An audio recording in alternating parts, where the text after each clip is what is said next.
Alright guys, so I figured I would shoot this intro to the video before we get into the content. Thank you guys for watching.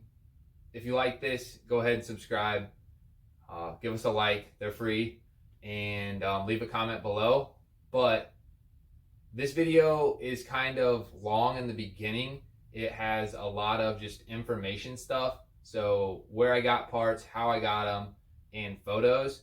But if you want to get into the action of the car coming to life, go ahead and go to the middle. I'm going to leave a timestamp of where to go to in the description below.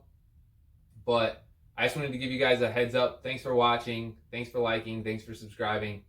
See you guys in the video. What's up, guys? Welcome to the channel, or welcome back to the channel if you've been here before. So in the last video, we kind of ended with the car being at our house and being titled, but we didn't know what would work or what wouldn't work. We didn't know exactly what was there, what was missing.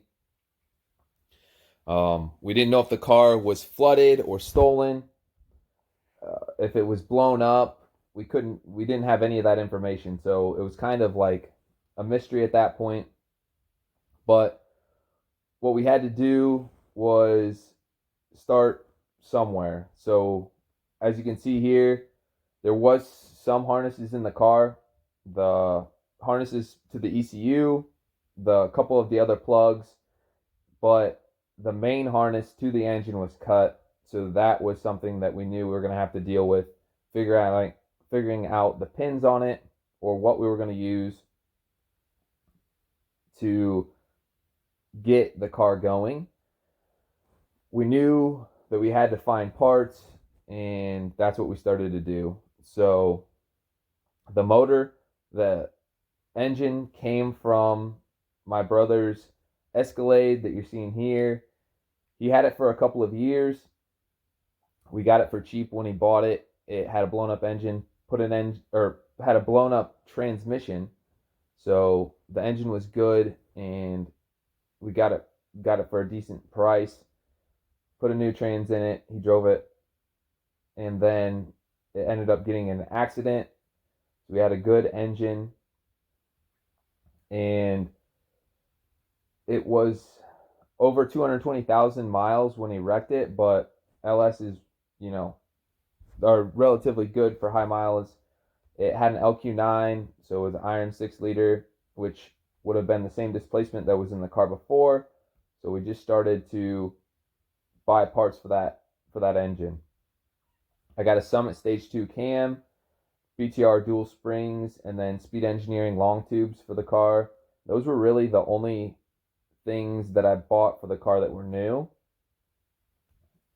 I bought an LS7 Luck replacement clutch, which was new as well, but was from just a random guy who had it and didn't use it. I bought an LS3 oil pan from another guy. He thought he could use it on his build and ended up not working out. So it was new, but not from a dealer or anything. Then I started picking up more Corvette parts.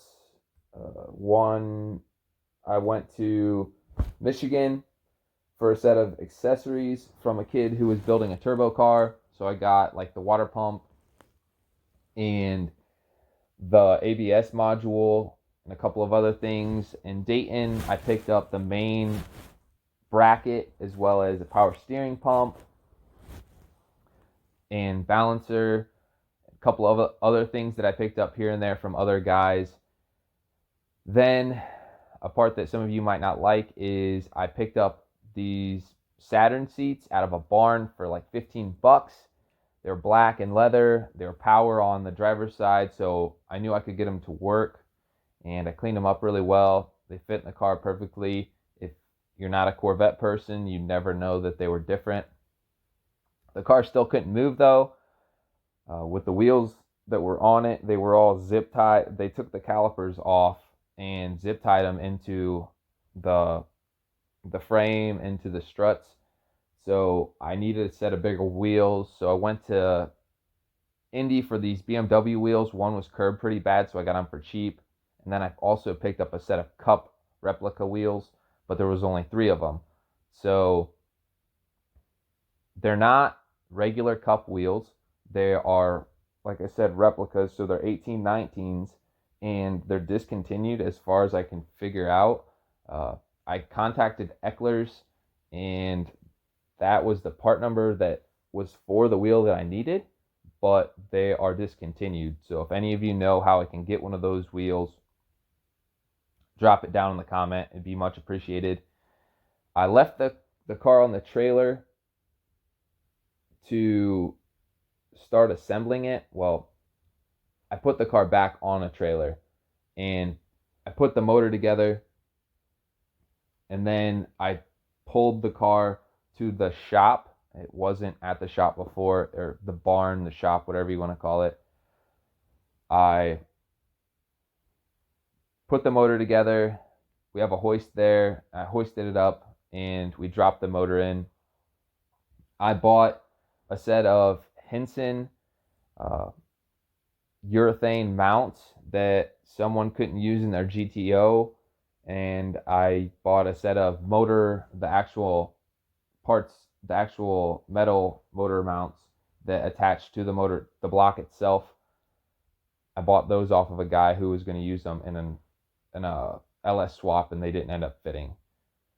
I picked up a radiator and fan from another guy who switched radiators because he went to an external trans cooler, and he also sold me a set of cats that I ended up flipping right away, so I actually made some money on that. I bought an LS6 intake off of Facebook Marketplace, and then I had a set of decap truck injectors that I used with an adapter, so they're the right height for the LS6. I bought a set of hood hinges used off eBay, and then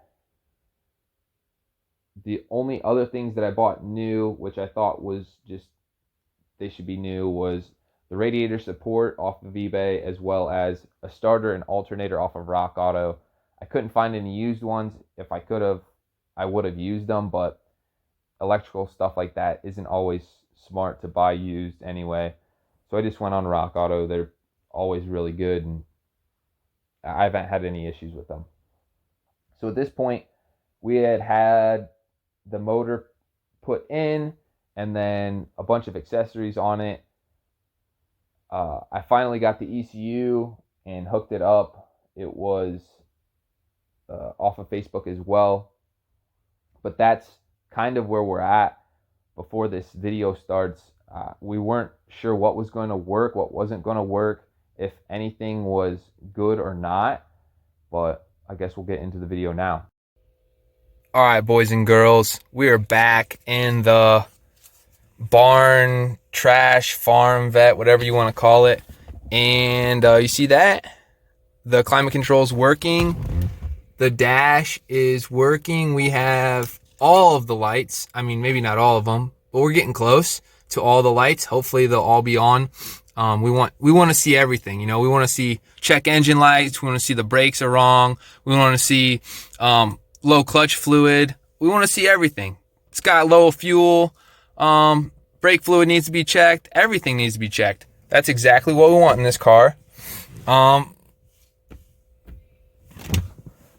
doors aren't working yet, but I am getting the lights from the doors, and there's always the manual release button. Sorry if I'm going crazy moving you guys around, but I'm just super excited right now that this is actually working.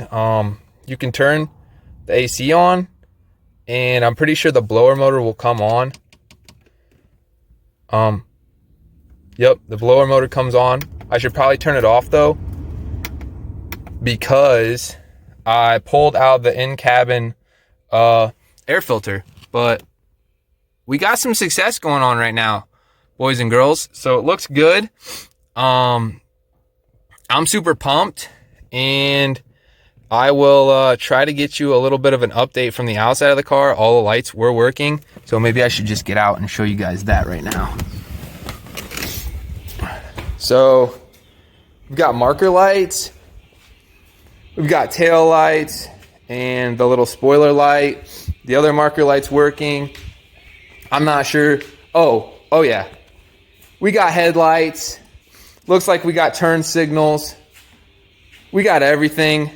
So it said that the car was Keith's. We're still hoping it's not stolen because that's what the Carfax said. And if you guys didn't see the back, Vermont gave us a plate for the car and they said it wasn't stolen. So Keith, wherever you're at, sorry dude that you had to get rid of this car and now it's mine. But we're just trying to bring her back to life now. And yeah, super stoked. We're going to try to start getting a little bit more of the wiring harness done. I'll show you guys what I've done so far. I've got my battery in here from my Honda Odyssey because that's the workhorse of this fleet.